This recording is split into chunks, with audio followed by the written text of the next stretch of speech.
রাওয়ালপিন্ডি টেস্টের ঐতিহাসিক জয়ে ম্যাচ সেরা হওয়ার পর পাওয়া প্রাইজ মানি বাংলাদেশের বর্ণাঢ্য মানুষদের সহায়তায় দান করার ঘোষণা দিয়েছেন মুশফিকুর রহিম।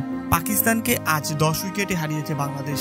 প্রথম ইনিংসে 191 রানের সুবাদে এই ম্যাচ সেরার পুরস্কার জেতেন বাংলাদেশি অভিজ্ঞ এই ব্যাটসম্যান। পুরস্কার বিতরণী অনুষ্ঠানে এসে সঞ্চালক বাজিদ খানকে মুশফিক বলেন, বাজিদ ভাই, আমার দলের অনুরোধে এই প্রাইজ মানি বর্ণাঢ্যদের দান করতে চাই।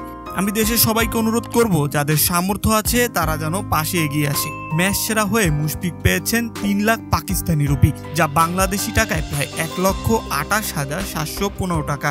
আচমকা বন্যায় বাংলাদেশের বিভিন্ন জেলা ক্ষতিগ্রস্ত হয়েছে, তাতে এখনো পানিবন্দী কয়েক লাখ মানুষ। এর আগে বাংলাদেশের ঐতিহাসিক এক গণঅভ্যুত্থানও হয়ে গেছে। দেশের এমন পরিস্থিতিতে স্বাভাবিকভাবেই আনন্দের একটি উপলক্ষ হয়ে আসতে পারে বাংলাদেশের এই জয়। তাতে সবচেয়ে বড় অবদান নিশ্চিতভাবেই মুশফিকের। এমন একটি ইনিংস খেলার পর তিনি বলেছেন, প্রথমেই আলহামদুলিল্লাহ, সর্বশক্তিমান আল্লাহকে ধন্যবাদ। অবশ্যই এটি আমার সবচেয়ে ভালো ইনিংস খেলাগুলোর মধ্যে একটি। যেমনটি আপনি বললেন, বিদেশের মাটিতে আমরা তেমন ভালো করতে পারিনি, ফলে এটি আমাদের দল হিসেবেও একটি লক্ষ্য ছিল, যাতে পারফর্ম করতে পারি, যাতে সবাই দেখে যায় আমরা বিদেশের মাটিতেও ব্যাটিংয়ের উন্নতি করেছি। এমন জয়ের পর মুশফিক আলাদা করে বলেছেন পাকিস্তান সিরিজের আগে বাংলা টাইগার্সের ক্যাম্পের কথাও। তিনি বলেন, নিজের কিছু ভাবনার কথা বলতে চাই। এই সিরিজের আগে প্রায় 2.5 মাসের একটি বিরতি ছিল। আমরা বাংলা টাইগার্সের হয়ে বিশেষ একটি ক্যাম্প করেছি বাংলাদেশে।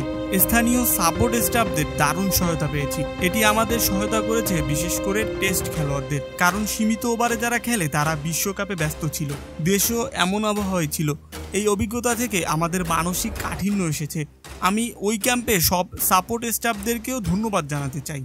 আন্তর্জাতিক ক্যারিয়ারের 19 বছর পার করে ফেলা মুশফিক এখনও নিজেকে সৌভাগ্যবান মনে করেন বাংলাদেশের হয়ে খেলতে পেরে। তার মতে, সত্যি বলতে আমি ভাবি না যে আমি সবচেয়ে অভিজ্ঞ এবং বয়স্ক একজন ক্রিকেটার, কারণ দলের সবাইকে দেখলে মনে হয় এটি আমার জন্য সৌভাগ্য যে দেশের হয়ে আরেকটা টেস্ট ম্যাচ খেলতে পেরেছি। আমি শুধু নিজের শতভাগ দেওয়ার চেষ্টা করি। দলের জন্য অবদান রাখতে পারলে যদি অন্যরা অনুপ্রাণিত হয়, আমি এ কারণেই এখানে, এটি আমাকে এগিয়ে নেয়।